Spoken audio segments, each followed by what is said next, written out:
have over $300 million appropriated for long-term housing for Florence.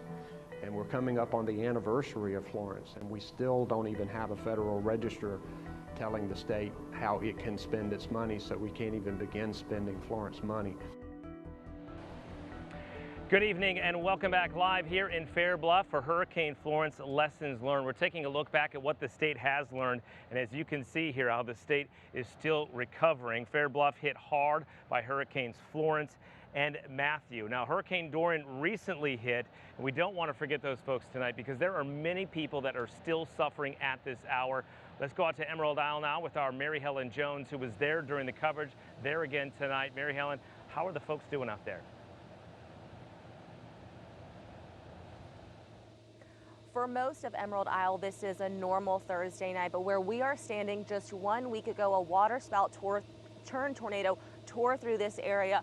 The waterspout started in the ocean right over here, jumped those buildings and tore through the park where you can see those lights crashing down walls and then upending RVs like this one, turning them completely on their head. Nothing remaining. In this field right over here just a few days ago, there were lines of RVs that had just been slammed together, windows crashed, and now they're gone because there is a quick cleanup effort going on right now. It's a public-private partnership. There are trucks coming down from Jacksonville, from New Bern to help, and then private contractors also donating their time to help clean up these huge piles of debris that you can see around this area. People in the first days after the storm came over and they were taking what they could, but so much of it you can't salvage. When your TV is gone, you don't need a remote. Looking through this, you can just see all the personal items that people left behind. Couch cushions, there's a bike over here, beach chairs, just utter devastation. Part of this is a rental community, and we found out last week that some of the people living here whose homes were destroyed, they were recovering from Florence, living here while their permanent residents were still being worked on. The good news, though, during this storm, there was a mandatory evacuation here in Emerald Isle. And when we spoke to Governor Cooper here last week, he said that he believes that mandatory evacuation is the reason no one was killed. And just looking at this devastation, even though it was in a small area, no one was hurt.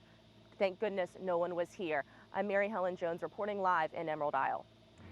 Mary Helen, thank you so much. I appreciate it. We are back with our panel now. In fact, we've added to it.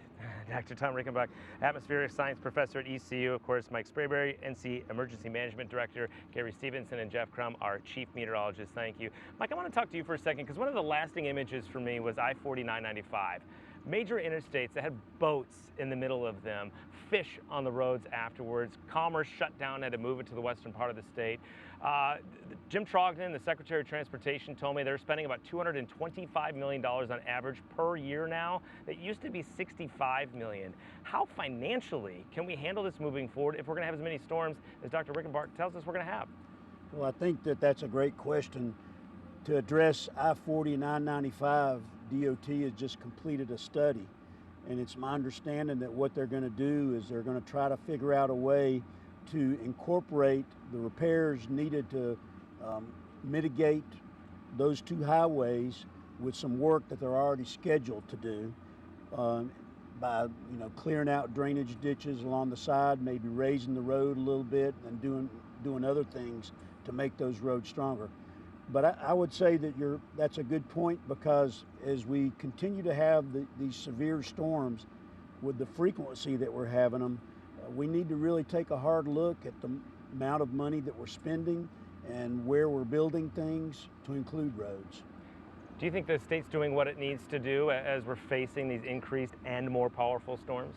I mean, I think, the impacts of climate change are local, and it's the states and the local organizations working with the communities and the local and state government that are on the front lines of, coming up with solutions. The frustrating thing is that the big picture solutions are global solutions. So if we're going to mitigate the impacts of stronger storms and maybe make them, more normal in the future, it's going to require a global effort with strong federal energy policy, with strong working with their global partners. And that's something that's way beyond or sort of outside the reality on the ground in communities like where we are now, where decisions have to be made and resources have to be put into rebuilding infrastructure in a smart way. and relocating to other regions that are maybe a little safer out of floodplains, if that's something that, you know, it's a difficult issue for communities to grapple with, and the resources are, it's a very resource-intensive process. Particularly rural communities, small communities like this, that they're already struggling because commerce is moving into urban areas. Gary, what about these storms themselves following them, right? It seems like technology is better than ever, trying to figure out where the path is going to go, but it's like one little wobble can make the difference between a town like this and a town that does okay. Yeah, absolutely, and that's the problem, because when you look at a tropical system, it's not a spot on the map. It's hundreds of miles wide.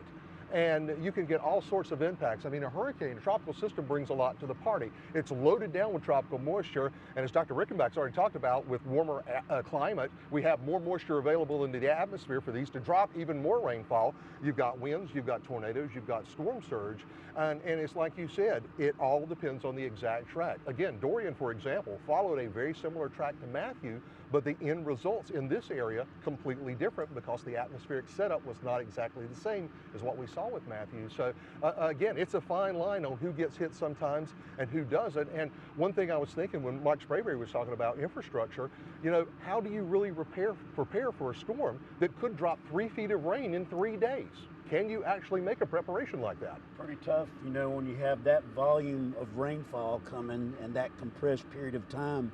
What can you build that can withstand There's that? no asphalt that can withstand Right. that. We saw that with Ocracoke just recently, where it looked like it was an earthquake. I was there yesterday and overflew Highway 12, and they were working on it.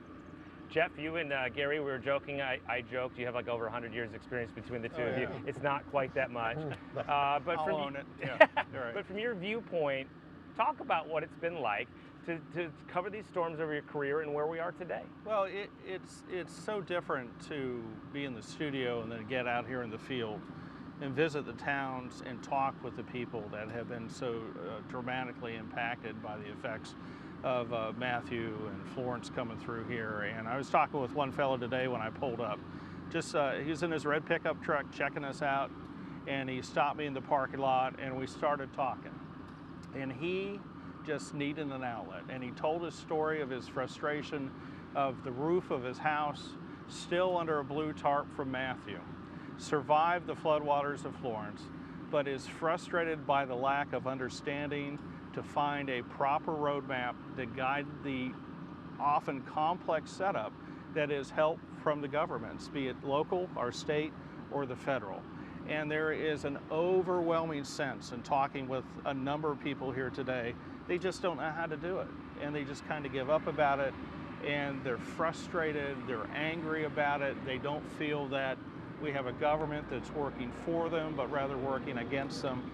I had no good answers to give the fella. All I could tell him was stay in touch with the mayor, do what you can to get verbal about it and to try to get some answers. But it would be nice if there were just a clearer path for these folks to be able to navigate the complex structure. And, you know, things change every year, policies and everything like that. And they're lost out on it on this end in these small towns. Mike, I want to go ahead real quick. Actually, you know what? I was thinking when we were planning this town hall, you know, I grew up in Dunn in Harnett County. Sure, yeah. We heard hazel, hazel, hazel. That was the storm. And years went by before we had another hazel type, and then that was Fran in '96. Right. But since '96, think about the number of storms that we have dealt with in North Carolina. We went so many years where hazel was the storm, and it's still a benchmark storm, Cat 4, strongest one to hit us in modern times. But think of the number of storms that we have seen since '96 impacting North Carolina, and it's pretty incredible. Mike, I want you to address what Jeff was talking about, because you personally have been under the fire for this. It is complicated, right? Can you talk about where we are sort of in this recovery and the frustration that people have with government trying to get what they need? First of all, I'd like to say there's been $2.8 billion put out for both disasters already, for both Matthew and Florence. But if you're a homeowner and you haven't gotten what you're supposed to get yet, I mean, you can be frustrated. Just right here in Fair Bluff, there's 71 homeowners that are either being bought out, elevated, or having a demolition rebuild on their homes. So that's a significant, those are significant things that are happening to them. Just to, you know, get a buyout, you've got to find someplace else to go. And you're going to be given the amount of money that your house was worth pre-storm, which could or could not be enough money to find a new place. So we understand the frustration, but I can tell you, our team has doubled down on their efforts to make sure that, you know, we're doing everything that we can. We're working with the federal government to make sure that bureaucracy is simplified so that when people apply for these programs, I mean, to get individual assistance, you first have to apply to Small Business Administration to get a loan and then be denied. That's not intuitive. So we need to work through these kind of things. I can tell you, you know, the CDBG-DR program, Community Development for Block Grants for Disaster Recovery, is a complex program. That was the one that was controversial, or under fire, I guess. Right, and so we've now paid out over $20 million. We've got $108 million awarded. So we're working hard to get that money out. We clearly know that the disaster survivors are the priority. We have more money coming in, but let me say that for Florence, we were awarded $336.5 million. We haven't received it yet. So that's still, we haven't even gotten the Federal Register. But I want to tell you, like I said, $2.8 billion already out there. We're working hard. The team is doubling down. While we're doing this, we're also responding to other hurricanes. Dorian, and we anticipate doing a request for a federal declaration any day now. And so we're working hard, and we want the people of Eastern North Carolina that we haven't forgotten them, and you know, we're right here with them, and we're step by step, lockstep with them. Tom, I know you're a science guy, not an engineer, but I've asked the question a lot too. So on the coast, do we go, instead of 10 or 20, do we go further inland and build higher houses? Do we build up roads higher? Is that the answer of how much rain you think we could get from future storms? Well, I think there's sort of, when we think about extreme precipitation in our region, there's sort of two areas that are vulnerable. One are the coastal regions, and one are inland regions that are in floodplains or near, large river basins that are prone to flood, even for inland precipitation events. So it's almost as if there are a few places from the coast to the floodplains where sort of long-term development or building smart infrastructure, housing assistance for those regions are always going to be a problem that we're going to have. In the coastal areas, the additional complication is that we live in the Barrier Island system, from the Outer Banks to the southern the Crystal Coast region, where those Outer Banks and Outer Banks Islands are very dynamic systems in and of themselves. People love to live on them. Everybody is there in the summertime to enjoy them, as they should. But in the long term, those systems, even independent of the impacts of climate change on extreme precipitation, those are very dynamic systems. They are constantly migrating and shifting. The beach erosion and the sand additions in certain places are things that people have lived with for centuries there.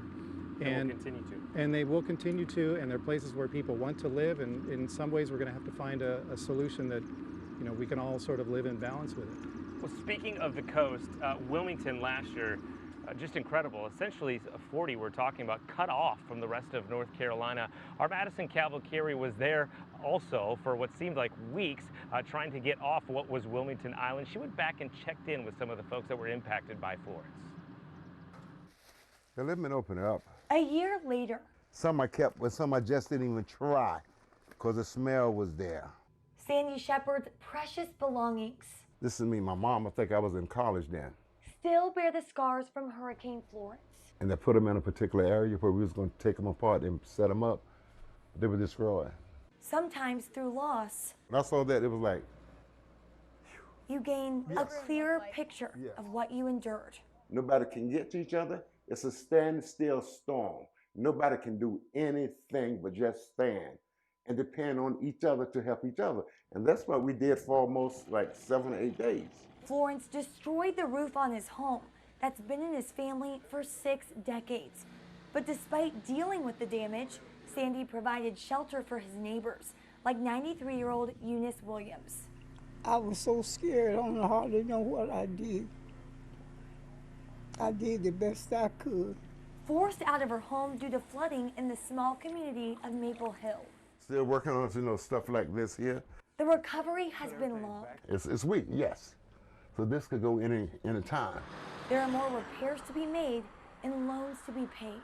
And who's prepared to get a loan from FEMA at my age, 65, with probably 25 years to pay for a 30 At that time, I'll be dead. There was just a pool of damaged carpeting, wet carpeting. Right For in this Steve area. Schroeder, Then it started to go all the way out into the hall and down the hall. the and over damage into was the- over $100,000. I was lucky. I had a lot of damage in the house, but everything was covered by insurance. Insurance covered the costs, This is the hole over the kitchen. but the emotional damage I really didn't anticipate that this sort of thing was going to happen. still lingers. I'll never forget it, but I hope I never have to go through anything like this again. We're going to put you in the seat right in the middle, okay?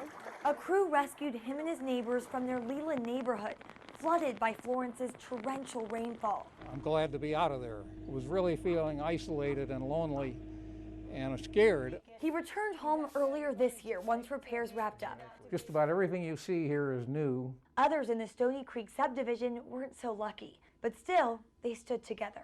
There's a lot of talk about how divided we are as a country and a state and a city and a neighborhood and everything, but we weren't divided at all during Hurricane Florence. Most of everything fell in this corner over here. Sandra Bell is thrilled to be back in her downtown Wilmington home. And I appreciate everything that everyone did for me. It was a blessing. New furniture, cabinets, and appliances. And the people that did my house didn't charge me a dime. She had no insurance and no money to make repairs. Complete strangers like the sheepdogs gutted her house. Because I had mold and mildew, they had to treat that before they really could do anything. Then volunteers and neighbors repaired and refurnished the home. I hope I won't have to go through it no more. 3 North Carolinians with 3 different stories that all share one message. Let any state or any county know this can happen to you.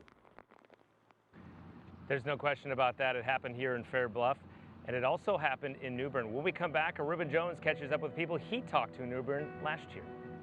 This one here is the worst one I ever seen. My life is gone. It was a war zone. Bottom line, it was a war zone.